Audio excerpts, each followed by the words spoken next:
Welcome dear friends, Laksha Chem Point Chemistry Hub YouTube channel. In this particular session, we are going to discuss about optical isomerism.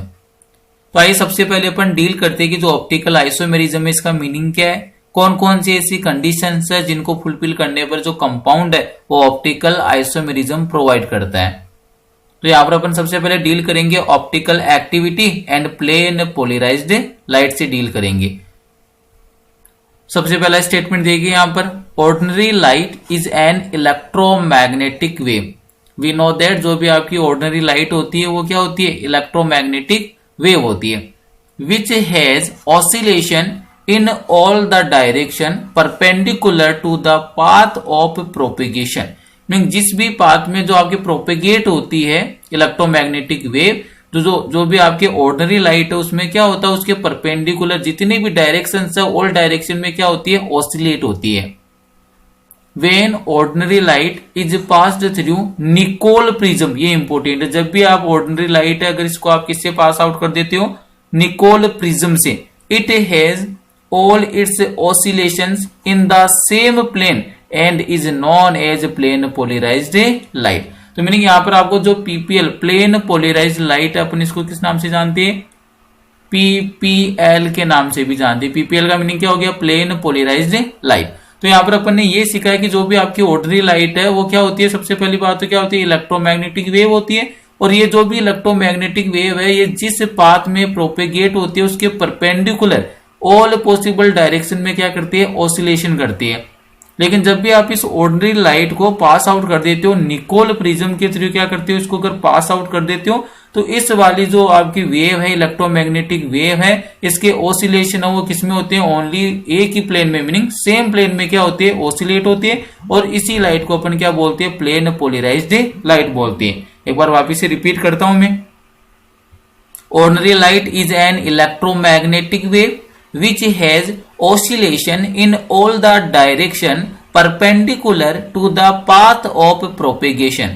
When ordinary light is passed through Nicol prism, it has all its oscillations in the same plane and is known as plane polarized light. Second statement देखिए, certain compounds rotate the plane polarized light in the characteristic way when it is passed through their solution. कोई भी आपके पास अगर किसी भी compound का solution है तो कुछ कंपाउंड की क्या होती है, ये कैरेक्टरिस्टिक प्रॉपर्टी होती है जो प्लेन पोलराइज्ड लाइट को क्या कर देती है, रोटेट कर देती है। कब, जब प्लेन पोलराइज्ड लाइट को आप पास आउट करते हो उस कंपाउंड के सॉल्यूशन से। These compounds are referred to as optical active compound. और इस टाइप के कंपाउंड को आप कैसे रेफर करते हो, as a optically active compound. नहीं, ऐसे कंपाउंड जिनके सॉल्यूशन से अगर आप प्लेन पोलराइज्ड लाइट को पास आउट करते हो तो ये जो कंपाउंड के सॉल्यूशन है इस पीपीएल लाइट या फिर प्लेन पोलराइज्ड लाइट को क्या कर देती है, रोटेट कर देती है। और ऐसे कंपाउंड को आप क्या बोलते हो, ऑप्टिकली एक्टिव कंपाउंड बोलते हो। The angle of rotation can be measured by an instrument known as polarimeter. और जो भी आप यहाँ पर कितने रोटेशन से, नहीं कितने एंगल से पीपीएल लाइट को रोटेट किया है, अगर आप उस रोटेशन का मेजरमेंट किसके थ्रू करते हो, इंस्ट्रूमेंट के थ्रू, और उसी इंस्ट्रूमेंट को क्या बोलते हो, पोलरीमीटर बोलते हो।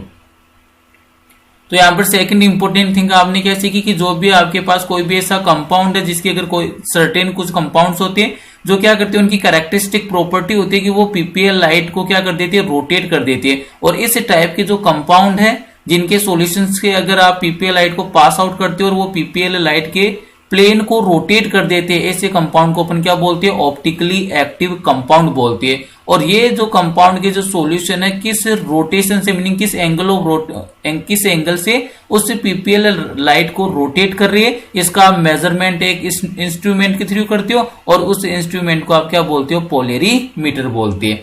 तो यहाँ पर यही मेंशन किया है, certain compounds rotate the plane of polarised light in a characteristic way when it is passed through their solution. These compounds are referred to as optically active compound. The angle of rotation can be measured by an instrument known as polarimeter. Meaning कौन से instrument से आप angle of rotation का measurement करते हो तो उस वाले इंस्ट्रूमेंट का नाम क्या है, पोलरीमीटर है। अब यहां पर अपन डिस्कस करते सबसे पहले तो आपके पास जो ये ऑर्डिनरी लाइट है, सबसे पहले ये जो मैंने एरो के थ्रू मेंशन किया ये वाली क्या है आपके पास ऑर्डिनरी लाइट है। और जब भी आप इन ऑर्डिनरी लाइट को पास आउट करते हो स्लिट से, ये वाला जो आप यहाँ पर मेंशन कर रखा है ये क्या है स्लिट, तो जब भी ऑर्डिनरी लाइट है वो उसको आप पास आउट करते हो स्लिट से तो आपको क्या ऑब्टेन होता है मोनोक्रोमेटिक लाइट। और मोनोक्रोमेटिक लाइट का मीनिंग क्या होता है, ऐसी लाइट जिसकी केवल एक ही क्या होनी चाहिए wavelength, meaning light having only one type of wavelength, उसी को आप कौन सी लाइट बोलते हो मोनोक्रोमेटिक लाइट। अब मोनोक्रोमेटिक जो लाइट है इसमें भी जो भी आपकी इलेक्ट्रोमैग्नेटिक वेव है इसके जो भी ऑसिलेशंस है वो क्या होती है ऑल डायरेक्शन में क्या है पॉसिबल है। तो अब आपने इसको क्या किया, जो भी मोनोक्रोमेटिक लाइट है इसको पास आउट कर दिया किसे निकोल प्रिज्म से, और जैसे निकोल प्रिज्म से मोनोक्रोमेटिक लाइट पास आउट होगी इसके जो ऑसिलेशंस है वो एक ही प्लेन में क्या हो जाएंगे लिमिटेड हो जाएंगे। तो यहाँ पर देखिए जो भी आपके ऑर्डिनरी लाइट के जो ऑसिलेशंस है वो किसमें आ गए ओनली वन प्लेन के अंदर ही क्या कर रही है अब ऑसिलेट कर रही है। तो आपको कौन सी लाइट ऑब्टेन होगी यहाँ पर plane polarise light meaning PPL light क्या होगी ऑब्टेन होगी।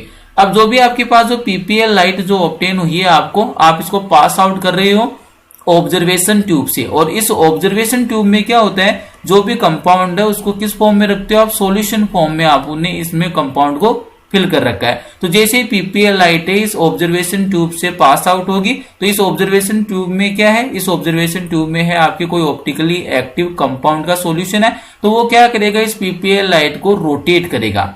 अब अगर मान लीजिए जो पीपीएल लाइट अगर इस वाले सॉल्यूशन से पास आउट हो रही है जो कि ऑब्जर्वेशन ट्यूब में आपने फिल कर रखा है, तो अगर इस पीपीएल लाइट को लेफ्ट साइड से रोटेट कर देता है तो यहाँ पर एंगल ऑफ रोटेशन किस साइड से होगा, लेफ्ट हैंड साइड से हो जाएगा। और यहाँ पर दो कंडीशंस बनती है जब भी पीपीएल लाइट को आप पास आउट करते हो ऑप्टिकली एक्टिव सॉल्यूशन से, तो क्या हो सकता है या तो पीपीएल लाइट है वो लेफ्ट साइड रोटेशन हो जाएगा, अदरवाइज पीपीएल लाइट का कहां पर रोटेशन हो जाएगा राइट हैंड साइड क्या हो जाएगा रोटेशन हो जाएगा। तो आपके पास टू पॉसिबिलिटी है, जब भी लेफ्ट साइड रोटेशन होता है तो ये कौन सी डायरेक्शन में होता है आपके एंटी क्लॉकवाइज डायरेक्शन के अंदर रोटेशन होगा पीपीएल का, और जब भी राइट साइड रोटेशन होता है तो यहाँ पर पीपीएल लाइट का क्लॉकवाइज डायरेक्शन में क्या होता है रोटेशन होता है। तो ये जो कंप्लीट जो आपकी जो इंस्ट्रूमेंट है इसी को अपन क्या बोलते हैं पोलरीमीटर बोलते हैं। एक बार वापस से रिपीट कर देता हूं मैं। सबसे पहले आपके पास यहाँ पर क्या है ऑर्डिनरी लाइट है, ये जो एरो के थ्रू मैंने मेंशन किया है ये क्या है ऑर्डिनरी लाइट है। तो जब भी आप ऑर्डिनरी लाइट को स्लिट से पास आउट करते हो तो ये ऑर्डिनरी लाइट है वो किसमें कन्वर्ट हो जाती है मोनोक्रोमेटिक लाइट में। और मोनोक्रोमेटिक लाइट का मीनिंग क्या है light having only one type of wavelength, meaning ऐसी लाइट जिसकी केवल एक ही क्या होनी चाहिए वेवलेंथ होनी चाहिए। अब जो भी आपके पास मोनोक्रोमेटिक लाइट है इसके अंदर जो ऑसिलेशंस है वो किसमें हो रही है ऑल डायरेक्शन के अंदर क्या है ऑसिलेशंस पॉसिबल है। तो आप क्या करोगे इस मोनोक्रोमेटिक लाइट को पास आउट करोगे निकोल प्रिज्म से। जैसे मोनोक्रोमेटिक लाइट है निकोल प्रिज्म से पास आउट होगी तो ये किसमें कन्वर्ट हो जाएगी प्लेन पोलराइज लाइट में। और मैंने इसको प्लेन पोलराइज लाइट क्यों बोला है क्योंकि यहाँ पर जो भी ऑसिलेशंस है इलेक्ट्रोमैग्नेटिक वेव के वो ओनली वन ही प्लेन में क्या होते हैं पॉसिबल है। अब नेक्स्ट थिंग क्या है जो भी प्लेन पोलराइज लाइट आप उसको पास आउट करोगे ऑप्टिकली एक्टिव कंपाउंड के सॉल्यूशन से, और उस ऑप्टिकली एक्टिव कंपाउंड के सॉल्यूशन को आपने किसमें फिल कर रखा है ऑब्जर्वेशन ट्यूब में। तो जैसे ये ऑप्टिकली एक्टिव सब्सटेंस है तो इस प्लेन पोलराइज्ड लाइट के जो एंगल से इसके एंगल को क्या कर देगा रोटेट कर देगा, मीनिंग इसमें क्या कर देगा रोटेशन कर देगा। अब ये जो प्लेन पोलराइज्ड लाइट है टू पॉसिबिलिटी है आपके पास, अगर ये ऑप्टिकली एक्टिव कंपाउंड का सॉल्यूशन अगर पीपीएल लाइट को कहां पर रोटेट कर देता है लेफ्ट हैंड साइड रोटेट कर देता है तब तो अपन इसको रिप्रेजेंट करेंगे स्मॉल एल से, अदरवाइज आप इसको रिप्रेजेंट कर सकते हो माइनस से। क्लियर है। अगर ये मान लीजिए ये जो आपका ऑप्टिकली एक्टिव जो सॉल्यूशन है कंपाउंड का अगर ये पीपीएल लाइट को राइट हैंड साइड में क्या कर दे रोटेशन कर दे तो आप इसको रिप्रेजेंट करोगे डी से मीनिंग डेक्स्ट्रो रोटेटरी, अदरवाइज आप इसको रिप्रेजेंट कर सकते हो प्लस से। क्लियर है। तो मीनिंग जब भी राइट हैंड साइड क्या होगा रोटेशन होगा तब तो आप इसको डेक्स्ट्रो रोटेटरी बोलोगे, रिप्रेजेंट किसके थ्रू करोगे या तो स्मॉल डी अदरवाइज प्लस के थ्रू। अगर जब भी लेफ्ट हैंड साइड रोटेशन होगा पीपीएल लाइट का तो आप उसको क्या बोलोगे लेवियो रोटेटरी, मीनिंग स्मॉल एल से रिप्रेजेंट करोगे अदरवाइज माइनस से। अब ये इंपॉर्टेंट क्वेश्चन है यहाँ से कि किस टाइप की जो कंडीशंस है उसकी रिक्वायरमेंट होती है किसी भी कंपाउंड को ऑप्टिकली आइसोमेरिज्म शो करने के लिए। तो यहाँ पर मैंने मेंशन किया है कंडीशंस ऑफ ऑप्टिकल आइसोमेरिज्म, नहीं ऑप्टिकल आइसोमेरिज्म शो करने के लिए टू कंडीशंस की रिक्वायरमेंट है। पहली कंडीशन क्या है absence of centre of symmetry, plane of symmetry and axis of symmetry in the molecule. Meaning जो भी आपको गिवन मॉलिक्यूल है उस वाले मॉलिक्यूल में कोस, पोस और ओस मीनिंग क्या है, centre of symmetry, plane of symmetry and axis of symmetry, ये क्या होनी चाहिए, एब्सेंट होनी चाहिए। सेकंड फिर कंडीशन क्या है, प्रेजेंस ऑफ कायरल सेंटर, जो भी आपको गिवन मॉलिक्यूल है उसमें क्या प्रेजेंट होना चाहिए, कायरल सेंटर। और कायरल सेंटर का मीनिंग क्या है, ऐसा कोई भी मॉलिक्यूल जिसमें कार्बन की जो बॉन्डेड जो 4 सब्स्टिट्यूएंट ग्रुप है वो कैसी होनी चाहिए, मस्ट बी डिफरेंट। अगर कार्बन की जो 4 वैलेंसी है वो डिफरेंट टाइप के सब्स्टिट्यूएंट ग्रुप से सेटिस्फाई है, अटैच्ड बॉन्डेड है, तो फिर वो वाला कार्बन कौन सा होता है, कायरल कार्बन होता है या फिर कायरल सेंटर होता है। अदरवाइज आप इसको क्या बोल सकते हो, कायरल एक्सिस बोल सकते हो। नहीं तो ऑप्टिकल आइसोमेरिज्म के लिए आपको 2 कंडीशंस को फुलफिल करना नेसेसरी है। फर्स्ट कंडीशन क्या होगी, absence of centre of symmetry, plane of symmetry and axis of symmetry in the molecule. Second condition क्या है, presence of chiral centre in the molecule. Otherwise कौन सी किसका प्रेजेंस होना नेसेसरी है, कायरल एक्सिस का। अब यहां पर देखो 2 टर्मिनोलॉजी है आपके, पहली वाली तो कौन सी है, डेक्स्ट्रो रोटेटरी कंपाउंड, और सेकंड वाला कौन सा है, लेवियो रोटेटरी कंपाउंड। तो डेक्स्ट्रो रोटेटरी कंपाउंड अभी मैंने आपको मेंशन किया कि जो पीपीएल लाइट है उसको कौन से डायरेक्शन के अंदर क्या करेगा, उसको रोटेट करेगा। तो आपको ध्यान रखना डेक्स्ट्रो रोटेटरी जो कंपाउंड्स है वो पीपीएल लाइट को क्लॉकवाइज डायरेक्शन में क्या करते हैं, रोटेट करते हैं। और इसको रिप्रेजेंट किससे करेंगे, स्मॉल डी, अदरवाइज प्लस से रिप्रेजेंट करेंगे। तो यहां पर देखिए इसको डिफाइन करते हैं dextro rotatory compounds. If the substance rotates plane polarised light to the right, that means in the clockwise direction, then it is known as dextrorotatory and it is indicated by small d or plus. जो भी आपके पास optically active compound का solution अगर आप उससे PPL light को pass out करते हो तो वो पीपीएल लाइट को अगर राइट हैंड साइड की ओर रोटेट कर देता है, अदरवाइज क्लॉकवाइज डायरेक्शन में क्या कर देता है, रोटेट कर देता है, तो आप उस वाले कंपाउंड को क्या बोलते हो, डेक्स्ट्रो रोटेटरी कंपाउंड बोलते हो। और इसको इंडिकेटेड किसके थ्रू करोगे, तो आप इसको इंडिकेट करते हो स्मॉल डी के थ्रू, अदरवाइज प्लस के थ्रू। सेकेंड वाला देखिए कौन सा, लेवो रोटेटरी कंपाउंड्स। तो लेवो रोटेटरी कंपाउंड्स में क्या हो जाएगा कि जो भी आपके पास ऑप्टिकली एक्टिव कंपाउंड्स है वो पीपीएल लाइट को कौन सी डायरेक्शन में मूव कर देगा, एंटी क्लॉकवाइज डायरेक्शन में क्या कर देगा, रोटेट कर देगा। और आप इसको इंडिकेटेड किससे करोगे, स्मॉल एल से, अदरवाइज माइनस से। तो इसको डिफाइन करेंगे, if light is rotated towards left side, meaning क्या हो जाएगा, that means in anti-clockwise direction, then substance is said to be levorotatory and indicated by small l or minus। आपने compound को 2 type के अंदर डिवाइड कर दिया है ऑप्टिकल आइसोमेरिज्म में। या तो आपका जो ऑप्टिकली एक्टिव कंपाउंड है वो किस टाइप का होगा, या तो वो आपके पास वो कंपाउंड होगा लेवियो रोटेटरी, अदरवाइज सेकंड कौन सा हो सकता है, डेक्स्ट्रो रोटेटरी। मीनिंग जो भी क्लॉकवाइज डायरेक्शन में अगर पीपीएल लाइट को रोटेट कर दे तब तो कौन सा हो जाएगा, डेक्स्ट्रो। अगर एंटी क्लॉकवाइज डायरेक्शन में पीपीएल लाइट को रोटेट कर दे तो फिर वो वाला कंपाउंड कौन सा हो जाएगा, लेवियो रोटेटरी कंपाउंड हो जाएगा। नेक्स्ट वाला इंपॉर्टेंट फिनोमिना है स्पेसिफिक रोटेशन। तो इसकी डायरेक्ट आपके एग्जाम में डेफिनेशन आती है आरबीसी और सीबीएसई बोर्ड एग्जाम में, व्हाट इज स्पेसिफिक रोटेशन। तो स्पेसिफिक रोटेशन इसको अपन डिफाइन करते हैं, क्या मीनिंग है इसका, क्या फॉर्मूला होता है, कौन कौन सी प्रॉपर्टीज पर डिपेंड करता है। तो देखिए स्पेसिफिक रोटेशन, सबसे पहले तो आपको ये पता होना चाहिए कि जो भी स्पेसिफिक रोटेशन है उसको आप रिप्रेजेंट किसके थ्रू करते हो, अल्फा के थ्रू रिप्रेजेंट करते हो। और यहाँ पर देखो ये वाला जो सिंबल है ना, जो स्क्वायर ब्रैकेट के अंदर मेंशन कर रखा है मैंने अल्फा, और यहाँ पर लिखा है लैम्डा और ऊपर की साइड लिखा है यहाँ पर टी। तो इसी को अपन क्या बोलते हैं, स्पेसिफिक रोटेशन बोलते हैं। इसी को क्या बोलते हैं, स्पेसिफिक रोटेशन। लैम्डा का मीनिंग क्या है, वेवलेंथ ऑफ लाइट, मीनिंग जिस भी आप लाइट का यूज कर रहे हो उसकी वेवलेंथ। और सेकंड वाला टी का मीनिंग क्या है, तो टी का मीनिंग है टेम्परेचर ऑफ द सैंपल। जो भी आपने ऑब्जर्वेशन ट्यूब में सैंपल को फिल किया है उस वाले सैंपल का टेम्परेचर उसको तो रिप्रेजेंट कौन कर रहा है, टी। और लैम्डा का मीनिंग क्या है, वेवलेंथ ऑफ लाइट। और यहां पर जो भी स्क्वायर ब्रैकेट के अंदर आपने अल्फा मेंशन किया इसका मीनिंग क्या हो जाएगा, स्पेसिफिक रोटेशन हो जाएगा। अब देखते हैं इसको डिफाइन करते हैं किस टाइप से।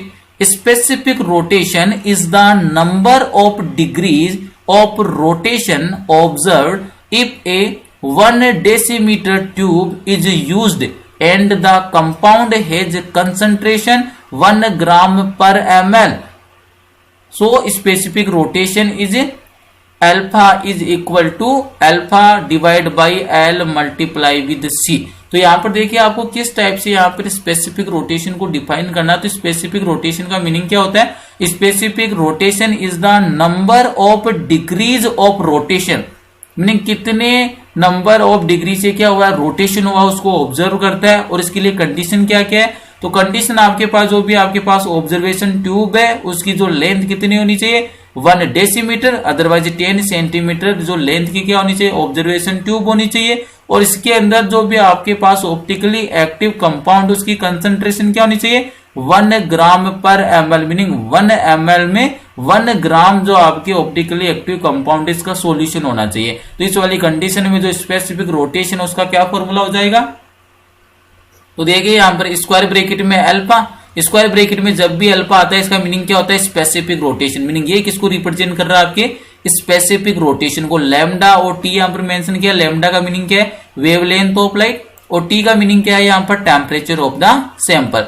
तो यहाँ पर स्पेसिफिक रोटेशन है किसके इक्वल होगा? Specific rotation equal to alpha divide by L multiply with C. अब यहाँ पर अल्फा का मीनिंग देखिए क्या है observe angle of rotation, meaning किस एंगल से रोटेशन हुआ है पीपीएल लाइट का, तो वो वाला तो क्या हो गया अल्फा हो गया। तो अल्फा का मीनिंग क्या हो गया observe angle of rotation. Second वाला देखिए एल का मीनिंग क्या है? तो एल का मीनिंग है length of observation tube in decimetre, meaning आपने क्या जो भी लेंथ की आपने ऑब्जर्वेशन ट्यूब लिए वो लेंथ किस में होनी चाहिए डेसीमीटर में होनी चाहिए। तो यहाँ पर एल का मीनिंग क्या हो गया length of observation tube in decimetre. C का मीनिंग क्या है? सी का मीनिंग है कंसंट्रेशन ऑफ सॉल्यूशन, जो भी आपने ऑब्जर्वेशन ट्यूब में सॉल्यूशन को फिल किया तो वो उसकी कंसंट्रेशन क्या है? तो सी किसको रिप्रेजेंट करता है concentration of the solution. Next वाला ये टी का मीनिंग मैंने पहले ही बता दिया, टी का मीनिंग क्या है temperature of the sample and lambda का मीनिंग क्या हो जाएगा वेवलेंथ ऑफ द लाइट। तो ये वाला जो फॉर्मूला होता है वो किसका होता है स्पेसिफिक रोटेशन का फॉर्मूला होता है। क्लियर है यहाँ तक? अब नेक्स्ट वाला अगर देखो यहाँ पर आपको ये बोलते हैं कि इस कैपिटल एम को अपन क्या बोलते हैं मॉलिक्यूलर रोटेशन। कैपिटल एम को क्या बोलेंगे मॉलिक्यूलर रोटेशन। तो मॉलिक्यूलर रोटेशन को आप किस टाइप से डिफाइन करोगे? तो molecular rotation is the product of specific rotation and molecular weight. जब भी स्पेसिफिक रोटेशन को आप उस वाले कंपाउंड के मॉलिक्यूलर वेट से मल्टीप्लाई कर देते हो तो आपको क्या ऑब्टेन हो जाएगा मॉलिक्यूलर रोटेशन। तो मॉलिक्यूलर रोटेशन का फॉर्मूला क्या हो जाएगा कैपिटल एम रिप्रेजेंट कर रहा है मॉलिक्यूलर रोटेशन को, तो capital M equal to specific rotation multiply with molecular weight. Clear है यहाँ तक? अब नेक्स्ट थिंग यहां से अंडरस्टैंड कीजिए specific rotation of A compound is independent of the length of tube and concentration of the solution. जो भी specific rotation है वो कंपाउंड के जो भी आपका इंडिपेंडेंट होता है, मीनिंग डिपेंड ही नहीं करता है। तो आपको ये ध्यान रखना है कि जो स्पेसिफिक रोटेशन है वो जो भी आपके ऑब्जर्वेशन ट्यूब हो उसकी लेंथ से क्या होता है इंडिपेंडेंट होता है, और साथ में जो भी आपने सॉल्यूशन बनाया है या सॉल्यूशन ले रखा ऑब्जर्वेशन ट्यूब में तो उसकी कंसंट्रेशन पर भी डिपेंड नहीं करता। तो ये सबसे इंपॉर्टेंट बात है, मीनिंग इंपॉर्टेंट नोट है किसके लिए स्पेसिफिक रोटेशन के लिए। तो keep it in mind specific rotation of A compound is independent of the length of the sample tube and concentration of the solution. Meaning ना ही तो ये सॉल्यूशन की कंसंट्रेशन पर डिपेंड करता है और ना ही आपके जो सैंपल ट्यूब है उसकी लेंथ पर डिपेंड करता है। कौन? Specific rotation. सेकंड स्टेटमेंट देखिए since optical rotatory power is property of the molecule, meaning ये यहाँ पर जो भी आपके ऑप्टिकल रोटेशन हो रहा है ये किसकी पावर होती है? ये जो भी आपका कोई भी मॉलिक्यूल है उसकी क्या होती है प्रॉपर्टी होती है। If two substance have unequal molecular weight but are alike with respect to the power of rotating the plane of polarized light, the substance of smaller molecular weight has the large specific rotation simply because it has more molecules per unit weight। लेकिन आपको ये ध्यान रखना है कि जब भी आपके पास टू सब्सटेंस हो तो उस वाले टू सब्सटेंस में से कौन सा सब्सटेंस है जो आपके पीपीएल लाइट का जो रोटेशन है वो मैक्सिमम प्रोवाइड करवाएगा। तो आपको ये ध्यान रखना है कि जिस भी कंपाउंड का स्मॉलर मॉलिक्यूलर वेट है तो उस वाले कंपाउंड का जो स्पेसिफिक जो रोटेशन आएगा वो भी क्या आएगा लार्जर आएगा, और जिस सब्सटेंस का मॉलिक्यूलर वेट क्या होगा हाई होगा तो इसके लिए स्पेसिफिक रोटेशन की वैल्यू क्या आएगी मिनिमम आएगी। तो ये आपको ध्यान रखना है यहां से। नेक्स्ट अगर अपन बात करें इंपॉर्टेंट स्टेटमेंट है, यहां पर स्टेटमेंट बड़ा इंपॉर्टेंट है। it is important to note that the physical and chemical properties of optical isomers are same. जो भी ऑप्टिकल आइसोमर्स होंगे उनकी फिजिकल और जो केमिकल प्रॉपर्टीज क्या होती है, सेम होती है. Only and only the optical properties are found different. और उनकी कौन सी प्रॉपर्टी डिफरेंट होती है, ऑप्टिकल जो प्रॉपर्टीज है वो क्या होती है, डिफरेंट होती है. नहीं, कोई कंपाउंड है वो पीपीए लाइट को क्लॉकवाइज डायरेक्शन में रोटेट करेगा और कोई कंपाउंड ऐसा होगा जो क्या करेगा, पीपीए लाइट को एंटी क्लॉकवाइज डायरेक्शन में क्या करेगा, रोटेट करेगा. तो ये आपको इंपॉर्टेंट बात ध्यान रखनी है क्या, कि जो भी आपके पास ऑप्टिकल आइसोमर्स होंगे उनकी फिजिकल और केमिकल प्रॉपर्टीज तो क्या होती है, सेम होती है. तो फिर उनमें डिफरेंस कहां पर होता है, optical properties are found different. Meaning जो उनकी ऑप्टिकल प्रॉपर्टीज है वो क्या होती है, डिफरेंट होती है. Due to this reason it is very difficult to resolve और सेपरेट दीज बोथ आइसोमर. तो इसी के कारण क्या होता है कि जो भी आपके पास ऑप्टिकल आइसोमर्स है आप उनको इजीली सेपरेट आउट नहीं कर सकते हो. सेपरेट आउट क्यों नहीं कर सकते इजीली, क्योंकि उनकी केमिकल और फिजिकल प्रॉपर्टीज क्या होती है, सेम होती है. बस डिफरेंस कहां पर होता है, डिफरेंस होता है उनकी ऑप्टिकल प्रॉपर्टी में. क्लियर है. तो इस कारण जो भी आपका ऑप्टिकल आइसोमर्स है आप उनको इजीली सेपरेट आउट नहीं कर सकते. सेकेंड, अब देखिए यहां पर अपने पास नया टॉपिक आ रहा है, कायरल कार्बन एंड कायरलिटी. अब की बार अपन कौन सा टॉपिक के बारे में स्टडी करेंगे, कायरल कार्बन एंड कायरलिटी. तो कायरल कार्बन का तो मीनिंग मैंने आपको पहले ही बता दिया था. कायरल कार्बन का मीनिंग क्या है, when carbon bonded with 4 different type of substituent group then carbon is chiral carbon and molecule is chiral. तो आपको ये ध्यान रखना है कि जब भी आपके पास किसी भी कंपाउंड में जो कार्बन एटम है उसकी जो 4 वैलेंसी है वो डिफरेंट टाइप के सब्स्टिट्यूएंट ग्रुप से क्या हो रही है, सेटिस्फाई हो रही है, तो आप उसको कौन सा कार्बन बोलते हो, तो आप उसको बोलते हो कायरल कार्बन बोलते हो. क्लियर है यहाँ पर. अब देखते हैं यहाँ पर इसके कुछ एग्जाम्पल्स भी लेंगे और एग्जाम्पल की हेल्प से अपन इसको इजीली अंडरस्टैंड करेंगे. तो आइए सबसे पहले डिफाइन करते हैं कायरल कार्बन को.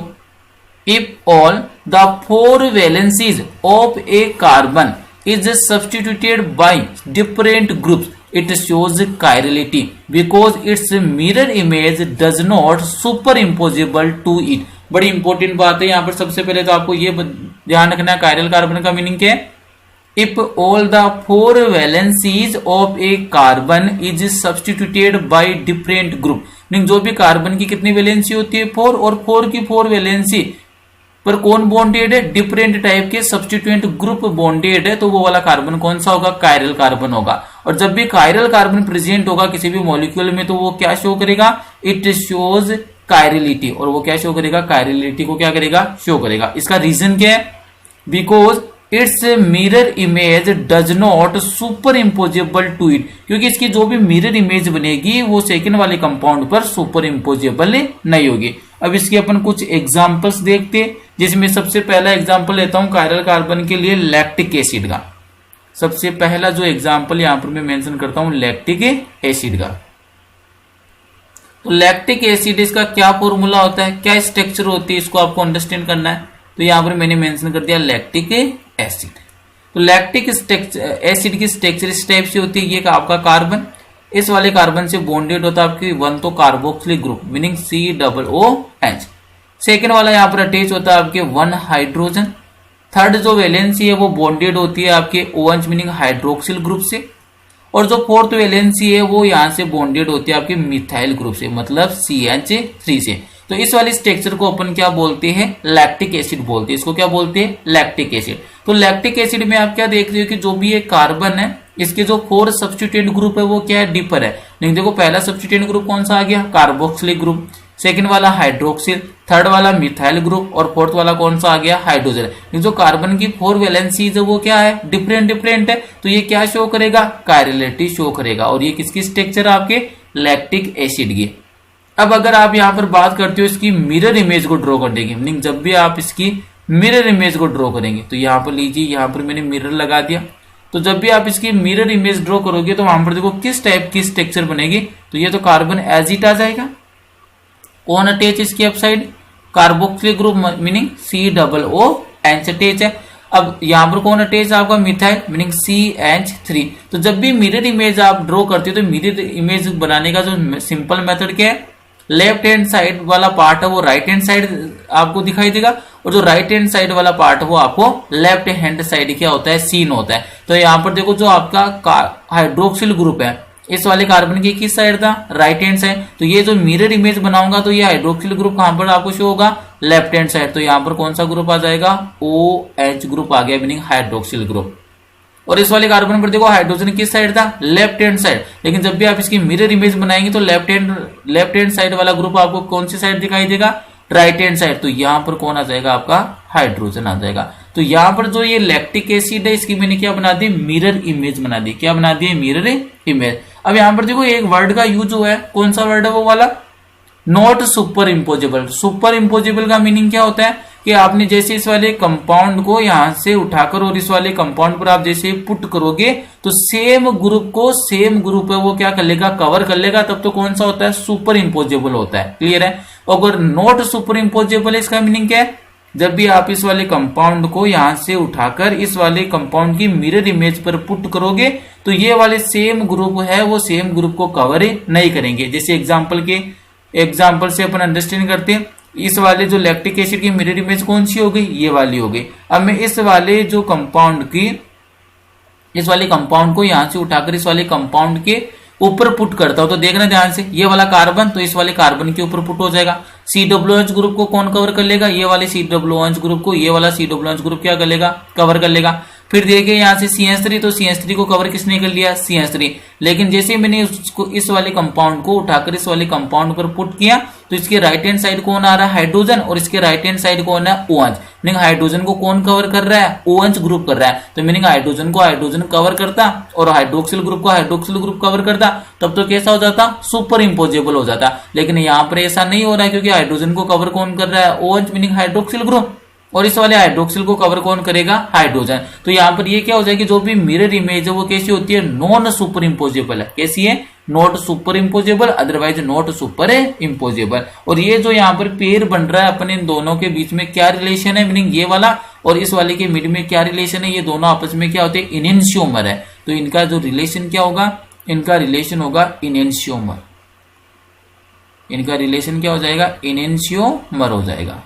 तो इनेंशियोमर का मीनिंग क्या हो गया, optical isomers which are mirror image of each other but never superimposable on each other. एक दूसरे के क्या होते हैं, मिरर इमेज होते हैं, लेकिन एक दूसरे पर कभी भी क्या नहीं होती है, सुपर इम्पोज नहीं होते। तो enantiomer are optical isomers which are mirror image of each other but never superimposable on each other. Clear है। तो यहाँ पर इनके बीच में रिलेशन क्या आएगा, आपका इनेंशियोमर है। कौन से, ये वाले इनेंशियोमर। इसी टाइप से अपन कुछ और एग्जांपल देखते हैं कायरल कार्बन के। एक बात और ध्यान रखनी है आपको, जो कायरल कार्बन है आप इसको स्टार के द्वारा रिप्रेजेंट करते हो। जो भी कायरल कार्बन है आप इसके ऊपर कौन सा सिंबल लगा देते हो, स्टार से मेंशन करते हो। जैसे यहाँ पर ये कार्बन था, इसकी 4 वैलेंसीज डिफरेंट थी, तो ये वाला कौन सा कार्बन होगा, कायरल कार्बन, और इसको रिप्रेजेंट कर दिया मैंने स्टार से। सेम टाइप से ये भी लैक्टिक एसिड है, तो यहाँ पर इसको मैंने रिप्रेजेंट कर दिया स्टार से। मीनिंग जो भी आपका कायरल कार्बन होता है उसको आप रिप्रेजेंट किससे करते हो, एस्ट्री, अदरवाइज आप स्टार लगा देते हो उसके ऊपर। सेकंड वाला अगर अपन एक और एग्जांपल की स्टडी करें कि ये वाला कायरल मॉलिक्यूल है या नहीं है, तो ये एक और अपन एग्जांपल लेते हैं 2-ब्यूटेनॉल। एग्जांपल मैंने सेकंड कौन सा लिया है, 2-ब्यूटेनॉल। ये लीजिए 2-ब्यूटेनॉल। तो सबसे पहले तो मैं स्ट्रक्चर ड्रॉ करता हूं, 2-ब्यूटेनॉल की स्ट्रक्चर क्या होगी। तो ब्यूटेनॉल है, मीनिंग कार्बन का नंबर कितना है, 4 है। तो यहाँ पर देखो मैं कार्बन की चेन बना लेता हूं, ये लीजिए CH3, और 2 नंबर पर कौन सा फंक्शनल ग्रुप आ रहा है, ऑल। ऑल का मीनिंग क्या होता है, एल्कोहल। तो सेकंड वाला कार्बन ये रहा, और सेकंड वाले कार्बन पर मैंने हाइड्रोक्सिल ग्रुप अटैच कर दिया, मीनिंग ये 1 हो गया। ये 2 नंबर पर कौन आ गया, ऑल आ गया। कितने कार्बन की चेन है, 4, तो ये 1 2, यहाँ पर आ गया आपके कार्बन नंबर 3, और यहाँ पर आ जाएगा आपके कार्बन नंबर 4, मीनिंग क्या आ जाएगा, CH3। और इस वाले कार्बन पर कौन अटैच होगा, 1 हाइड्रोजन। अब आपको ये आइडेंटिफाई करना है कि जो आपको ये गिवन कंपाउंड है 2-ब्यूटेनॉल, इसके अंदर कायरल कार्बन प्रेजेंट है या नहीं है। तो यहाँ पर जब भी आप देखोगे इस वाले कार्बन पर, तो देखो 3 कौन आ रहे हैं, हाइड्रोजन। और आपने क्या पढ़ा था, कायरल कार्बन होने के लिए कंडीशन क्या है कि जो 4 वैलेंसीज है वो क्या होनी चाहिए, मस्ट बी डिफरेंट। तो ये वाला कायरल कार्बन नहीं होगा। सेकंड वाले कार्बन को जैसे ही चेक किया, देखो 1 वैलेंसी किससे सेटिस्फाई हो रही है, CH3। सेकंड वाले हाइड्रोक्सिल ग्रुप, और थर्ड वाली कौन सी हो गई, C2H5, और फोर्थ वाला कौन सा हो गया, हाइड्रोजन। मीनिंग इस वाले कार्बन की जो सेकंड नंबर कार्बन है इसकी 4 वैलेंसीज क्या है, डिफरेंट है, तो इसको एस्ट्रिक के थ्रू क्या कर देंगे, शो कर देंगे ये वाला कार्बन क्या है, कायरल कार्बन है।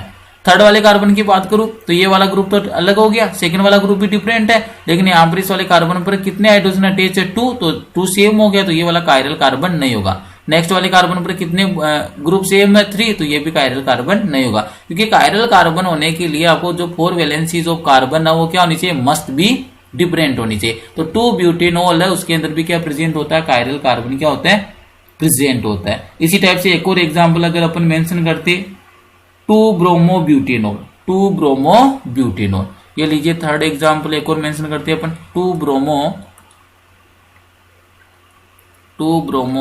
Butanol, 2 bromo butanol.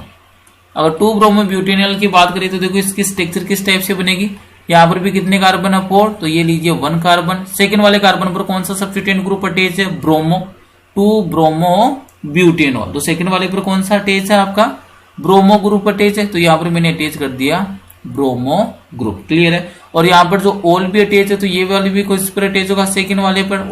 ओल का मीनिंग क्या होता है, हाइड्रोक्सिल ग्रुप हो गया। 4 कार्बन है तो ये 2 कार्बन, थर्ड वाला कार्बन कौन सा जाएगा, CH2, और फोर्थ वाला कार्बन कौन सा जाएगा, CH3। अब यहाँ पर अपन इसको आइडेंटिफाई करते हैं कि इस वाले मॉलिक्यूल में कायरल कार्बन प्रेजेंट है या नहीं है।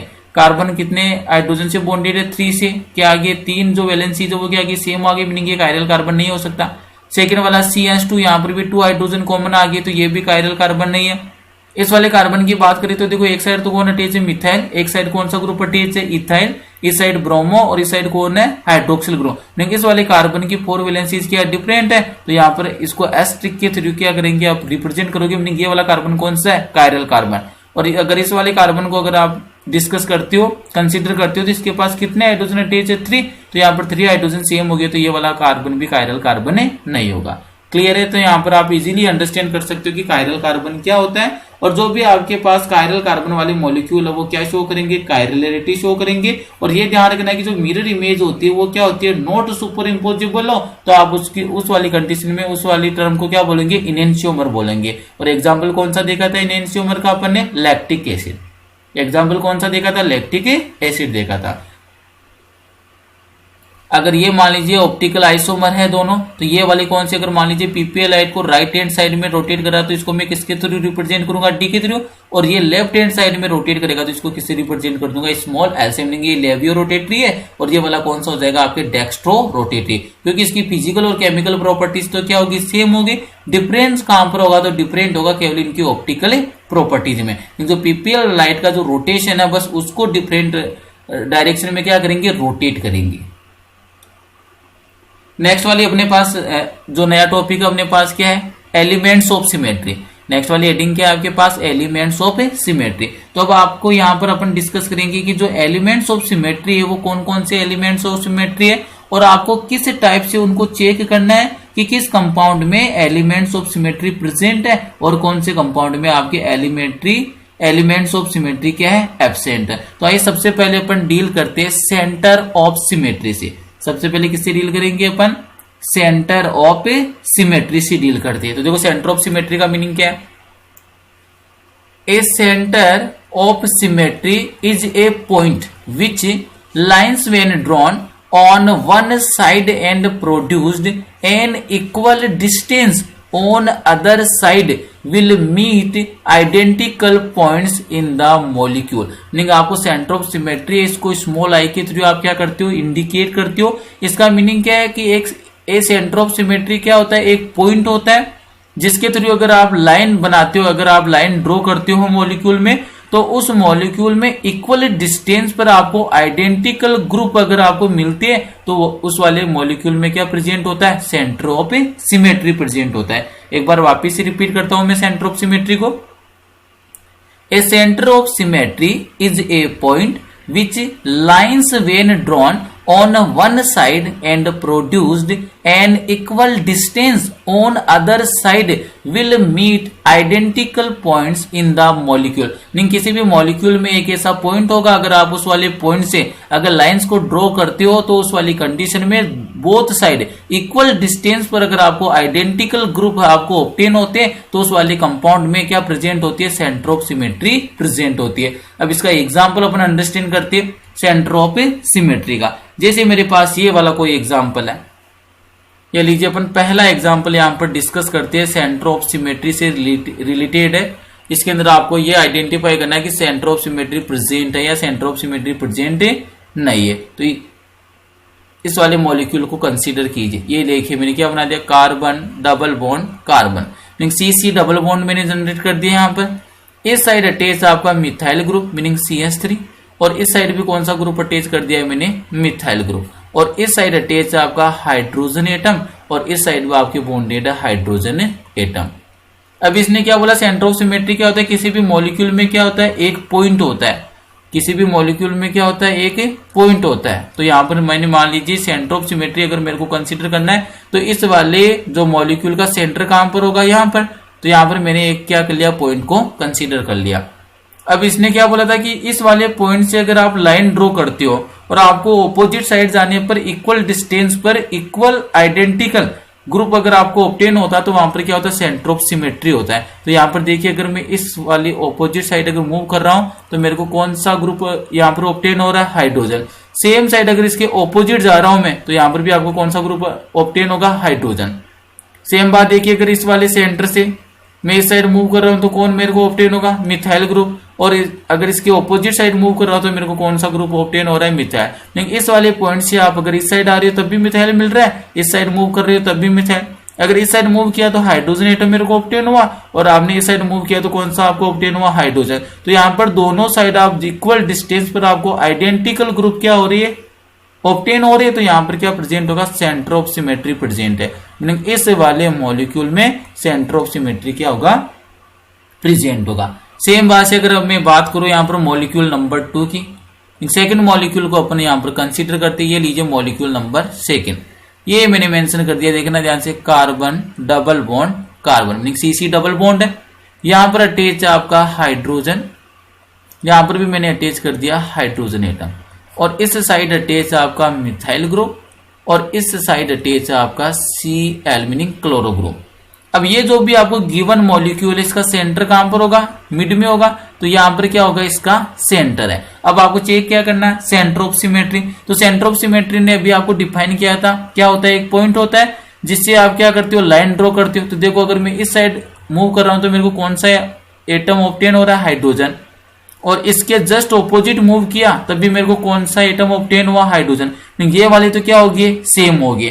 अब जब मैं बात करता हूं इन वाले सब्स्टिट्यूएंट ग्रुप की, तो अगर मैं इस साइड मूव कर रहा हूं तो मेरे को कौन सा सब्स्टिट्यूएंट ग्रुप मेरे को ऑब्टेन हो रहा है, मिथाइल ग्रुप, और इसके जस्ट ऑपोजिट अगर मैं मूव कर रहा हूं तो मेरे को कौन सा सब्स्टिट्यूएंट ग्रुप ऑब्टेन हो रहा है, तो मेरे को ऑब्टेन हो रहा है Cl। ये दोनों तो सेम थे लेकिन ये वाली जो सब्स्टिट्यूएंट ग्रुप सेम नहीं है, तो मीनिंग इस वाले जो मॉलिक्यूल में सेंटर ऑफ सिमेट्री क्या है, एब्सेंट है। मीनिंग क्या हो जाएगा, नो सेंटर ऑफ सिमेट्री। एक और एग्जाम्पल आपको अंडरस्टैंड करवाने के लिए मेंशन करता हूं मैं, एग्जाम्पल नंबर 3। एग्जाम्पल नंबर 3 को अगर अपन देखें तो ये लीजिए मैं बनाता हूं यहां पर बेंजीन। बेंजीन का फॉर्मूला क्या होता है, बेंजीन का फॉर्मूला है C6H6 होता है। यहां पर क्या आता है, आपके अल्टरनेट मैनर में क्या आते हैं, डबल बॉन्ड आते हैं। तो ये मैंने अल्टरनेट मैनर में क्या बना दिया, डबल बॉन्ड बना दिए। अब अगर इस वाले बेंजीन की बात करो तो इसका सेंटर कहां पर हो जाएगा, इसके मिड में, मीनिंग यहां पर क्या हो गया, सेंटर आ गया। इस वाले बेंजीन है, इसका क्या आ गया, सेंटर आ गया। तो आप इस वाले बेंजीन को कैसे रिप्रेजेंट कर सकते हो, बेंजीन को रिप्रेजेंट कर सकते हो क्योंकि अल्टरनेट मैनर में क्या होता है, डबल और सिंगल बॉन्ड होता है। मीनिंग यहाँ पर आप इसको डीलोकेलाइज फॉर्म में भी क्या कर सकते हो, मेंशन कर सकते हो। अब यहाँ पर देखिए नोट, इसको कंसीडर कीजिए, इस वाले जो बेंजीन का जो सेंटर कहां पर होगा, तो सेंटर होगा मिड में। तो ये मैंने क्या मेंशन कर दिया, यहाँ पर सेंटर मेंशन कर दिया। अब आप इस वाले सेंटर से देखो किसी भी डायरेक्शन के अंदर चले जाओ, अगर मैं इस वाली डायरेक्शन से मूव करता हूं तो यहाँ पर देखो मेरे को कौन मिला, कार्बन, और सेम डिस्टेंस पर, ऑपोजिट डिस्टेंस पर भी मेरे को कौन मिलेगा, कार्बन। तो यहाँ पर भी देखो कार्बन, और यहाँ पर भी कौन आया आपका, कार्बन। ठीक है, सेम टाइप से देखो अगर यहाँ पर अगर मैं बात करता हूं, ये वाला देखो, ये वाला भी कौन आएगा, कार्बन, और इस साइड भी देखो ये वाला सेंटर है, तो इस वाले सेंटर की साइड कौन मेरे को ऑब्टेन हुआ, कार्बन, और इस साइड भी कौन ऑब्टेन हुआ, कार्बन। सेम टाइप से यहाँ पर देखिए, यहाँ पर क्या हुआ, मैंने इस वाले बॉन्ड के मिड में से पास आउट हुआ है, और इसके ऑपोजिट साइड भी देखो बॉन्ड के मिड साइड से क्या हुआ है, पास आउट हुआ है। सेम टाइप से यहाँ पर देखो, अगर ये लाइन मैंने ड्रॉ की तो यहाँ पर भी देखो कार्बन डबल बॉन्ड को क्या किया, इसने पास आउट किया है, और इधर भी कार्बन कार्बन डबल बॉन्ड की कहां से पास हुआ है, मिड से। तो यहाँ पर भी क्या आपके सेंटर ऑफ सिमेट्री क्या होगी, प्रेजेंट होगी। तो आपको ये क्लियर हो जाना चाहिए सेंटर ऑफ सिमेट्री वो क्या होती है। हमने 3 एग्जांपल के थ्रू अंडरस्टैंड करवा दिया। सेंटर ऑफ सिमेट्री में एक ही बात ध्यान रखनी, क्या होता है, एक पॉइंट होता है, अगर आप उस वाले पॉइंट से लाइन क्या करते हो, ड्रॉ करते हो, तो इक्वल डिस्टेंस पर ऑपोजिट साइड में अगर आपको आइडेंटिकल ग्रुप ऑब्टेन होती है तो उस वाले मॉलिक्यूल में क्या होता है, सेंटर ऑफ सिमेट्री प्रेजेंट होती है। और सेंटर ऑफ सिमेट्री को रिप्रेजेंट किसके थ्रू करते हो आप, स्मॉल आई के थ्रू क्या करते हो, रिप्रेजेंट करते हो। और ये 3 एग्जांपल को अपन ने कंसीडर कर लिया, किसमें आपके सेंटर ऑफ सिमेट्री है और किसमें सेंटर ऑफ सिमेट्री एब्सेंट है, ये आप इजीली फाइंड आउट कर सकते हो। नेक्स्ट वाली डेफिनेशन की ओर मूव करते हैं, प्लेन ऑफ सिमेट्री। नेक्स्ट वाली डेफिनेशन कौन सी है आपके, प्लेन ऑफ सिमेट्री। और आपको ये ध्यान रखना है कि जो भी आपके पास ये प्लेन ऑफ सिमेट्री आप इसको रिप्रेजेंट करते हो सिग्मा के थ्रू। जो भी प्लेन ऑफ सिमेट्री आप इसको रिप्रेजेंट किससे करते हो, सिग्मा के थ्रू। जिस टाइप से आप सेंटर ऑफ सिमेट्री को रिप्रेजेंट करते हो आई के थ्रू, उसी टाइप से प्लेन ऑफ सिमेट्री को आप मेंशन करते हो सिग्मा के थ्रू। अब देखो इसको डिफाइन करते हैं अपन प्लेन ऑफ सिमेट्री को।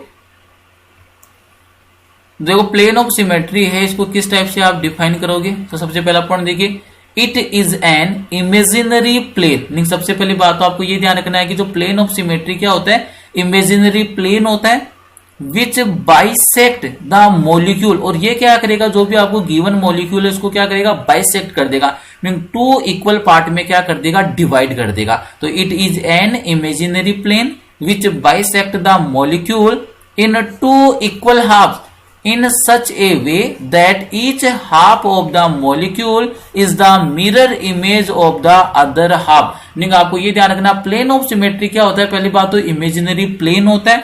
कैसा प्लेन होता है ये वाला, इमेजिनरी प्लेन होता है, जो क्या करेगा, मॉलिक्यूल को बाइसेक्ट करता है। और मॉलिक्यूल को बाइसेक्ट किस मैनर में करेगा, 2 इक्वल हाफ में। और यहां पर आपको ये कंसीडर करना है कि जो each half of the molecule is the mirror image of the other half, meaning जो भी आपके 2 हाफ में आपने डिवाइड कर दिया मॉलिक्यूल को, और यहाँ पर जो आपके 2 हाफ है वो एक दूसरे के क्या होंगे, मिरर इमेज होंगे। ये आपको ध्यान रखना। और इमेजिनरी प्लेन होता है जो मॉलिक्यूल को बाइसेक्ट करता है, कितने पार्ट में, 2 इक्वल हाफ में। और दोनों इक्वल हाफ है वो क्या होंगे, उनके बीच में रिलेशन क्या होगा, 2 equal half are mirror image of each other, meaning दोनों आप क्या होंगे, एक दूसरे की मिरर इमेज होंगे। अब इसके भी एग्जाम्पल अपन अंडरस्टैंड करते हैं। तो ये लीजिए यहाँ पर, अब ये तो अपन ने सबसे पहला वाले के अंदर तो डिस्कस किया था, सीओस को डिस्कस किया था, सेंटर ऑफ सिमेट्री को डिस्कस किया था। अब सेकंड वाला है, यहाँ से अब अपन यहाँ पर अब किसकी बात करें, यहाँ पर अपन अब देख रहे हैं plane of symmetry, meaning POS। अब अपन डील कर रहे हैं यहाँ पर किससे, प्लेन ऑफ सिमेट्री से डील करें। तो देखिए प्लेन ऑफ सिमेट्री से डील करने का मेथड, अभी अपन एक मॉलिक्यूल कंसीडर करके आए थे। मॉलिक्यूल का नाम क्या था आपके पास, लैक्टिक एसिड। मॉलिक्यूल कौन सा था, लैक्टिक एसिड। उसी के थ्रू अपन अंडरस्टैंड करते हैं। तो ये देखिए मैं लैक्टिक एसिड की स्ट्रक्चर ड्रॉ करता हूं। अभी अपन ने ड्रॉ की थी, किस टाइप की स्ट्रक्चर होती है, COOH। यहां पर कौन अटैच था आपका, कार्बन। डाउन साइड कौन अटैच था आपका, मिथाइल ग्रुप। ठीक है, एक साइड कौन अटैच है आपके, दोनों साइड कौन आएगा, फिर एक साइड तो H और सेकंड साइड कौन आ जाएगा आपके, किसका एग्जाम्पल मेंशन कर रहे हैं अपन, प्लेन ऑफ सिमेट्री। किसका एग्जाम्पल मेंशन कर रहे हैं अपन, प्लेन ऑफ सिमेट्री। तो यहाँ पर देखिए जो पहला एग्जाम्पल मैंने इस टाइप का मेंशन किया, इस साइड भी हाइड्रोजन अटैच कर दिया और इस साइड भी मैंने कौन अटैच कर दिया, हाइड्रोजन रिप्रेजेंट कर दिया। कितने कार्बन है, 1 2 3 कार्बन को क्या बोलते हो, प्रोप बोलते हो। फंक्शनल ग्रुप कौन सा है, कार्बोक्सिलिक एसिड। इसके लिए सफिक्स कौन सा आता है, ओइक एसिड आता है। तो इस वाले मॉलिक्यूल का नाम क्या हो जाएगा, प्रोपेनोइक एसिड। तो ये वाला जो मैंने एग्जाम्पल मेंशन किया है, ये वाला किसका एग्जाम्पल है, प्रोपेनोइक एसिड। कौन सा एग्जाम्पल है ये वाला, प्रोपेनोइक एसिड। अब इस प्रोपेनोइक एसिड में अपन को किससे डील करना है, प्लेन ऑफ सिमेट्री से। तो यहां पर देखो आपको ये पता होना चाहिए कि जो कार्बन की जो 4 वैलेंसी है, कार्बन की कितनी वैलेंसी होती है, 4 वैलेंसी। और 4 वैलेंसी के अंदर ये वाली जो वैलेंसी होती है कहां पर होती है, अबाउ द प्लेन, और ये वाली वैलेंसी कहां पर होती है, बिलो द प्लेन होती है। और ये जो दोनों रिमेनिंग वैलेंसी है वो कहां पर होती है, प्लेन में होती है। अब मान लीजिए यहां पर आपने एक प्लेन अप्लाई किया, तो ये जो मैं डॉट डॉट से रिप्रेजेंट कर रहा हूं ये किसको रिप्रेजेंट कर रहा है, इमेजिनरी प्लेन को। तो यहां पर मैंने क्या कर दिया कि इमेजिनरी प्लेन है उसको क्या कर दिया, अप्लाई कर दिया। जैसे मैंने इमेजिनरी प्लेन यहां पर अप्लाई किया तो ध्यान से देखना, ये इस वाला COH, ये वाला कार्बन और ये वाला मिथाइल कितने पार्ट में यहां से डिवाइड हो गया, 2 इक्वल पार्ट में क्या हो गया, डिवाइड हो गया। मीनिंग ये जो तीनों ग्रुप इस वाले प्लेन में आए कौन कौन से, CH3, कार्बन और COH, ये तीनों क्या हो गया आपके 2 इक्वल पार्ट में क्या हो गया, डिवाइड हो गए। अब इसके राइट हैंड साइड कौन आ रहा है, हाइड्रोजन, और इसके लेफ्ट हैंड साइड भी कौन है, हाइड्रोजन। तो मीनिंग ये क्या हो जाएंगे आपके मिरर इमेज, ये क्या हो गया आपके मिरर इमेज हो गया। नहीं इस वाले देखो, ये तो जो भी मैंने तीनों मेंशन किया है COH, कार्बन और मिथाइल, ये तो क्या हो गया आपके हाफ हाफ पार्ट में डिवाइड हो गए। और इस मॉलिक्यूल के राइट हैंड साइड कौन है, हाइड्रोजन, और लेफ्ट हैंड साइड भी कौन है, हाइड्रोजन। ये दोनों आपके क्या हो गए, मिरर इमेज हो गए। और यहाँ पर ये कौन सा हो गया, प्लेन ऑफ सिमेट्री। नहीं इस वाले जब भी आपने ये वाला प्लेन यहाँ पर आप अप्लाई करोगे तो जो आपका प्रोपेनोइक एसिड है वो 2 हाफ पार्ट में क्या हो जाएगा, डिवाइड हो जाएगा। और दोनों हाफ पार्ट है वो क्या होंगे, मिरर इमेज होंगे किसके, एक दूसरे के। क्लियर है। तो यहां पर क्या प्रेजेंट होगा, तो इस वाले केस में आपका प्लेन ऑफ सिमेट्री वो क्या होता है, प्रेजेंट होता है। सेकेंड अगर अपन बात करें किसकी, मीजो टार्ट्रिक एसिड की, सेकेंड वाला एग्जाम्पल अपन देखेंगे प्लेन ऑफ सिमेट्री में मीजो टार्ट्रिक एसिड। तो यहां पर देखिए क्या स्ट्रक्चर होती है सबसे पहले मीजो टार्ट्रिक एसिड की, तो ये होता है आपका second example plane of symmetry से अपन डील करें, COOH मीनिंग कार्बोक्सिलिक एसिड, ये कार्बोक्सिलिक एसिड, और यहां पर भी कौन आएगा आपका carboxylic acid meaning COOH। Meso tartaric acid की स्ट्रक्चर क्या होती है, इस साइड भी H, इस साइड कौन आएगा OH, इस साइड भी कौन आएगा आपका H, और इस साइड कौन आएगा आपके OH। अब आपको यहां पर प्लेन को कंसीडर करना था कि यहां पर कौन सा प्लेन होगा। तो यहां पर देखो अगर आप इस वाले मीजो टार्ट्रिक एसिड में, इसका नाम क्या है, इस वाले एसिड का नाम है meso tartaric acid, meso tartaric acid. तो इस मीजो टार्ट्रिक एसिड में आप जब भी यहां पर प्लेन अप्लाई करते हो तो यहां पर ध्यान से देखना, मैंने यहां पर ये वाला प्लेन अप्लाई किया है, ये वाला प्लेन मैंने यहां पर क्या कर दिया, अप्लाई कर दिया। तो जैसे ही मैंने ये प्लेन अप्लाई किया, अब ध्यान से देखना इस वाले प्लेन की साइड कौन है, COOH, डाउन साइड भी कौन है, COOH, राइट हैंड साइड कौन है आपके, इस साइड देखिए अप साइड हाइड्रोजन, इस डाउन साइड कौन है हाइड्रोजन, इस साइड कौन है आपका OH, और डाउन साइड कौन है OH। तो जैसे आपने ये वाला प्लेन इस वाले मॉलिक्यूल में अप्लाई किया तो ये वाला मॉलिक्यूल है वो 2 इक्वल हाफ पार्ट में क्या हो गया, डिवाइड हो गया। और यहाँ पर जो दोनों हाफ पार्ट है वो क्या है, एक दूसरे के मिरर इमेज है, mirror image of each other. तो यहाँ पर भी क्या प्रेजेंट आपका प्लेन ऑफ सिमेट्री, ये क्या होगी, प्रेजेंट होगी। तो अपने 2 मॉलिक्यूल से यहां पर डील किया है प्लेन ऑफ सिमेट्री को अंडरस्टैंड करने के लिए। पहला मॉलिक्यूल कौन सा था, प्रोपेनोइक एसिड, और सेकंड आपके पास मॉलिक्यूल कौन सा था, meso tartaric acid. Propanoic acid है तो इसके अंदर मैंने ये वाला वर्टिकल प्लेन अप्लाई किया है, ये वाला प्लेन कौन सा है, वर्टिकल प्लेन है, और ये वाला प्लेन कौन सा होता है, मीजो टार्ट्रिक एसिड में हॉरिजॉन्टल प्लेन होता है। तो आपको ये भी ध्यान रखना है कि जो प्लेन होता है प्लेन ऑफ सिमेट्री में वर्टिकल प्लेन भी हो सकता है, अदरवाइज कौन सा हो सकता है, हॉरिजॉन्टल प्लेन भी हो सकता है। हॉरिजॉन्टल प्लेन किस में आता है, मीजो टार्ट्रिक एसिड में। तो यहां पर देखो प्लेन ऑफ सिमेट्री आपको उसका डिफाइन कैसे डिफाइन करना है। पहली बात तो प्लेन ऑफ सिमेट्री क्या होता है, इमेजिनरी प्लेन होता है जो क्या करेगा, जो भी आपको गिवन मॉलिक्यूल उसको बाइसेक्ट कर देगा इनटू 2 इक्वल पार्ट में, और ये जो दोनों आपके 2 इक्वल हाफ पार्ट है वो एक दूसरे के क्या होंगे, मिरर इमेज होंगे। क्लियर है। इसी को आप क्या बोलते हो, प्लेन ऑफ सिमेट्री बोलते हो। तो यहाँ पर पहले मैंने अप्लाई किया था प्रोपेनोइक एसिड पर, इसको भी देखो 2 हाफ पार्ट में क्या कर दिया था, डिवाइड कर दिया था इक्वल पार्ट में, और दोनों जो पार्ट है वो क्या है आपके mirror image of each other. Second वाला एग्जांपल अपन ने कौन सा मेंशन किया है, मीजो टार्ट्रिक एसिड का। ये वाली स्ट्रक्चर होती है मीजो टार्ट्रिक एसिड की। तो यहाँ पर प्लेन कौन सा है, यहाँ पर प्लेन आपके वर्क करेगा हॉरिजॉन्टल प्लेन। जब भी आपने हॉरिजॉन्टल प्लेन अप्लाई किया तो ये वाला पार्ट और ये वाला पार्ट, दोनों पार्ट क्या है, इक्वल है, आइडेंटिकल है, मिरर इमेज है। क्लियर है। और साथ में क्या होगी, आपके मिरर इमेज होंगे, और ये क्या होगा, इमेजिनरी प्लेन है। लेकिन अब की बार यहाँ पर प्लेन कौन सा आया, हॉरिजॉन्टल वाला प्लेन आया। तो यहाँ पर भी क्या, प्लेन ऑफ सिमेट्री प्रेजेंट है। लास्ट वाली थिंग देखते हैं अब यहाँ पर अपन एलिमेंट्स ऑफ सिमेट्री में एक्सिस ऑफ सिमेट्री। लास्ट वाला कौन सा आपके पास, एक्सिस ऑफ सिमेट्री। अब एक्सिस ऑफ सिमेट्री को किस टाइप से आप डिफाइन करते हो, एक्सिस ऑफ सिमेट्री को डिफाइन करते हैं तो axis of symmetry is an line about which the molecule can be rotated bye 360 degree divide by n and thereby produce a molecule indistinguishable from the original molecule। Meaning आपको क्या करना है कि जो 360 डिग्री है इसको n से divide करना और एक इस टाइप की लाइन से मॉलिक्यूल को क्या करना, आपको रोटेट करना है कि जो भी आपको मॉलिक्यूल ऑब्टेन होता है वो दोनों मॉलिक्यूल क्या नहीं होने चाहिए, डिफरेंट नहीं होने चाहिए। मीनिंग कैसे होने चाहिए, इनडिस्टिंग्विशेबल होने चाहिए। अब यहाँ पर देखते हैं किस टाइप से इसका एप्लीकेशन है। तो यहाँ पर तो आपको क्लियर हो जाना चाहिए, पीओस और सीओस के बारे में अपन ने डिटेल में स्टडी कर ली। लास्ट वाली जो बात अपन किसके लिए करेंगे, एक्सिस ऑफ सिमेट्री। मीनिंग किसके बारे में डील करेंगे अपन, एक्सिस ऑफ सिमेट्री, एओएस के बारे में अपन स्टडी करेंगे। तो यहाँ पर देखो मैं सबसे पहले एक एग्जांपल लेकर चलता हूँ। एग्जांपल कौन सा है मेरे पास, वाटर मॉलिक्यूल। एक एग्जांपल कंसीडर करेंगे और एग्जांपल कौन सा है मेरे पास, वाटर मॉलिक्यूल। अच्छे से अंडरस्टैंड करना है इसको। ये लीजिए ऑक्सीजन, ये मैंने मेंशन कर दिया हाइड्रोजन और इस साइड में मैंने मेंशन कर दिया हाइड्रोजन। ये वाली प्रॉब्लम है आपके आरबीसी बोर्ड एग्जाम 2018 के अंदर आया हुआ है कि which axis of symmetry present in water molecule. Meaning जो भी वाटर मॉलिक्यूल है उसके अंदर कौन सी एक्सिस ऑफ सिमेट्री है वो प्रेजेंट होती है। तो इसको देखो अच्छे से अंडरस्टैंड करते हैं। ये क्या बना दिया मैंने, वाटर मॉलिक्यूल। अब इन दोनों हाइड्रोजन को डिफरेंशिएट करने के लिए मैं इस वाले हाइड्रोजन को मेंशन कर देता हूं HA से और इस वाले हाइड्रोजन को मैंने रिप्रेजेंट कर दिया HB से।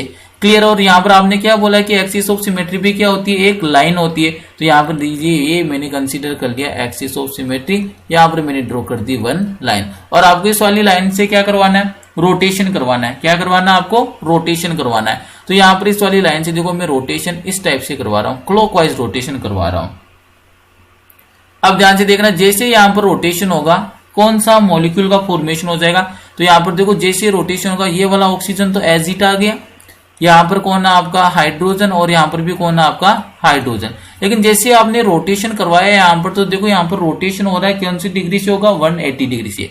कितनी डिग्री से होगा, 180 डिग्री से। तो यहाँ पर मैंने पहला रोटेशन करवाया है और जो थीटा है वो कितना लिया, 180 डिग्री से। कितना थीटा से मैंने रोटेट किया, 180 से। तो देखो ये क्या हो जाएगा, एच ए की जगह तो एच ए को रिप्लेस कौन कर देगा, एच बी, और एच बी को रिप्लेस कौन कर देगा, एच ए। मीनिंग जैसे आपने इसको इससे रोटेट करवाया तो ये वाला एच ए की जगह कौन आ गया, एच बी आ जाएगा, और एच बी की जगह कौन आ जाएगा, एच ए आ जाएगा। तो जहां पर एच ए हुआ करता था वहां पर तो कौन आ गया, एच बी आ गया, और जहां पर एच बी हुआ करता था वहां पर कौन आ गया, एच ए आ गया।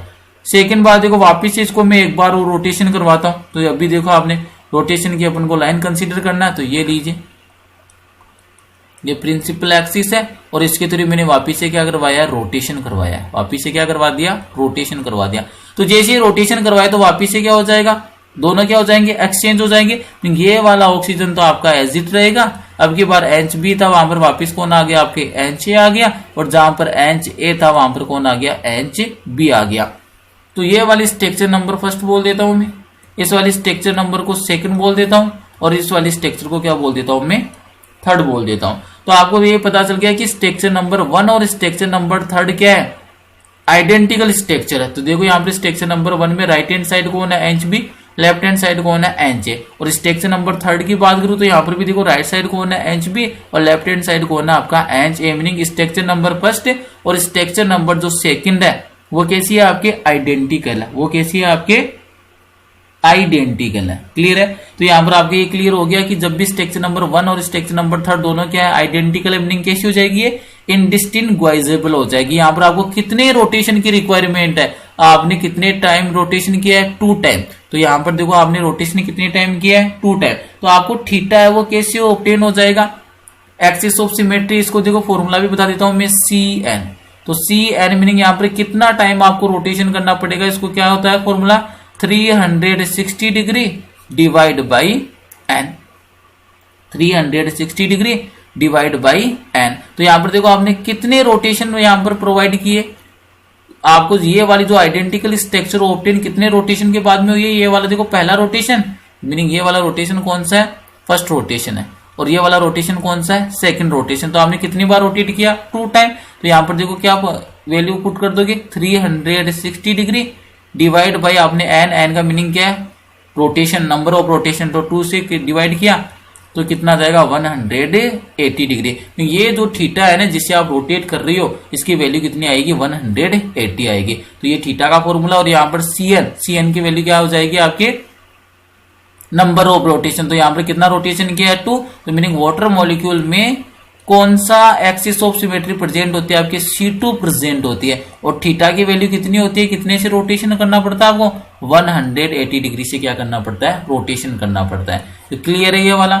इसी टाइप से अमोनिया में होता है, इसी टाइप से किस में होता है, आपके अमोनिया में। अगर अपन देखो अमोनिया का भी एग्जांपल ले तो अमोनिया की स्ट्रक्चर किस टाइप से होती है, सेकंड वाला एग्जांपल बता रहा हूं आपको, एक्सिस ऑफ सिमेट्री का। किसका एग्जांपल है, एक्सिस ऑफ सिमेट्री का। तो ये लीजिए अमोनिया, अमोनिया की स्ट्रक्चर कैसी होती है, पायरामिडल होती है। तो ये मैंने अमोनिया की स्ट्रक्चर ड्रॉ कर दी यहाँ पर पायरामिडल। इसको मैंने NH बोल दिया, इसको मैंने B बोल दिया और इसको NC बोल दिया। जब मैंने पहला रोटेशन करवाया यहाँ पर, क्लियर है, कौन सा रोटेशन की बात कर रहा हूँ मैं, फर्स्ट रोटेशन की। तो देखो क्या चेंज आएगा, ये नाइट्रोजन। अब देखो पहला रोटेशन करवाया तो NA की जगह कौन आ जाएगा आपका, NC। HB की जगह कौन आ जाएगा, HA। और NC की जगह कौन आ जाएगा, HB। तो यहाँ पर देखो किस टाइप की स्ट्रक्चर बनेगी, ये स्ट्रक्चर बन जाएगी। मीनिंग यहाँ पर तो आ गया आपका NC, यहाँ पर आ गया आपका HB और यहाँ पर कौन आ गया, HA। ये रोटेशन नंबर कौन सा है, पहला रोटेशन।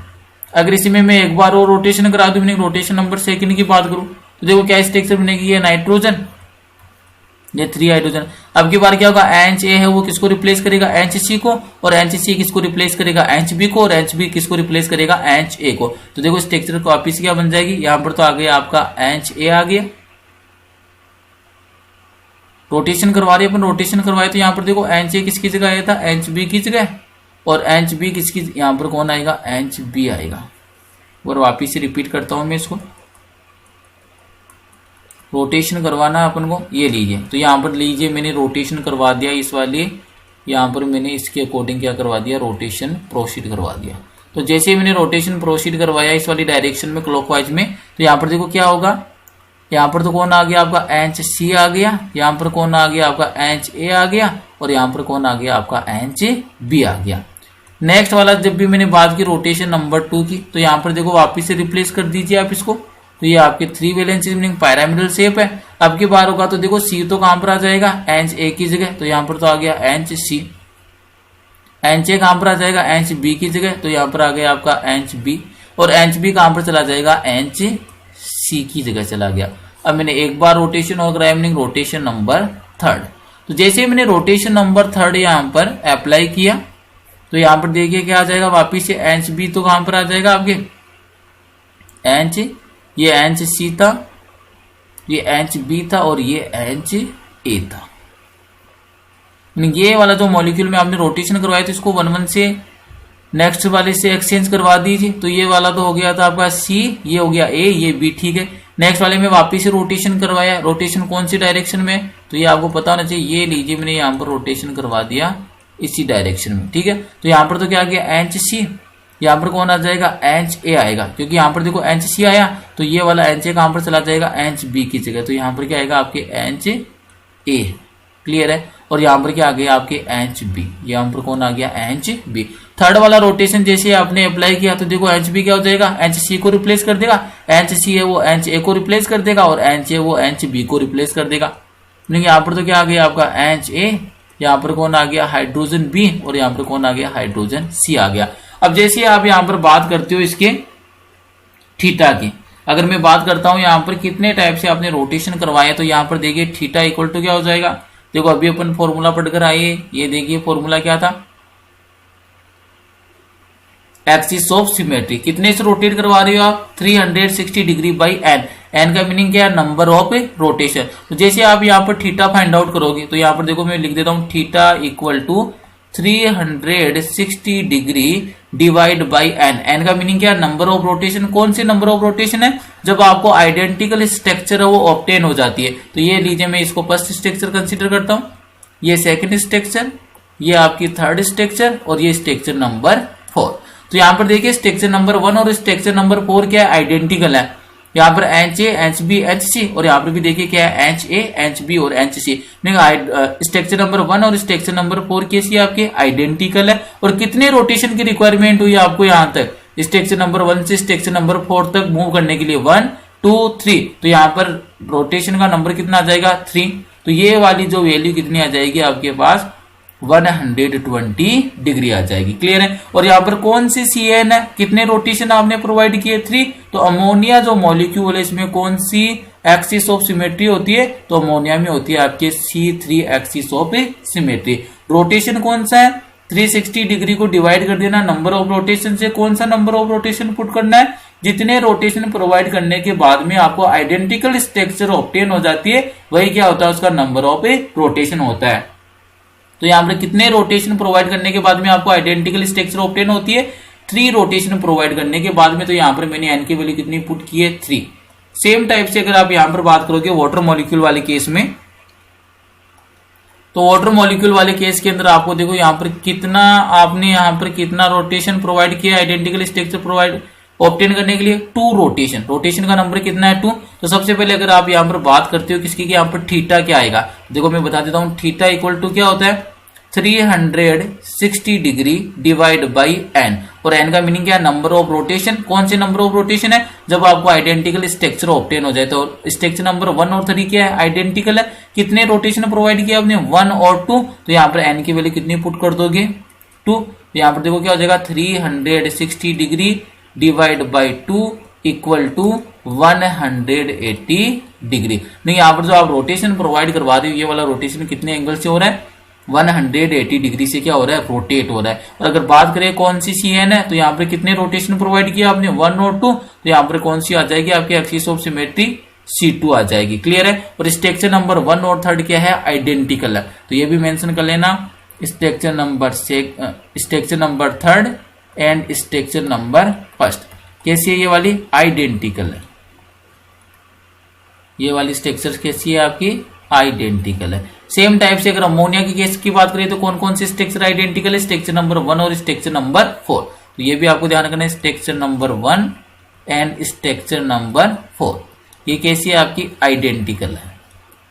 ये वाली स्ट्रक्चर कैसी होती है आपकी आइडेंटिकल है। तो यहां तक आज की क्लास में अपन ने कवर कर लिया कि ऑप्टिकल आइसोमेरिज्म क्या है, कौन कौन सी कंडीशंस की रिक्वायरमेंट होती है ऑप्टिकल आइसोमेरिज्म शो करने के लिए। इसके बाद में एलिमेंट्स ऑफ सिमेट्री, ये जो भी आपने पढ़ा है centre of symmetry, plane of symmetry और एक्सिस ऑफ सिमेट्री, ये क्या होती है आपके एलिमेंट्स ऑफ सिमेट्री होती है और किस टाइप से इनको अप्लाई करना है ये आज की क्लास में अपन ने अंडरस्टैंड किया है। अगर वीडियो अच्छा लगा तो वीडियो को लाइक करना है, कमेंट करना है, चैनल को सब्सक्राइब करना है और अपने फ्रेंड्स और क्लासमेट के साथ ज्यादा से ज्यादा चैनल को शेयर करना है। Thank you.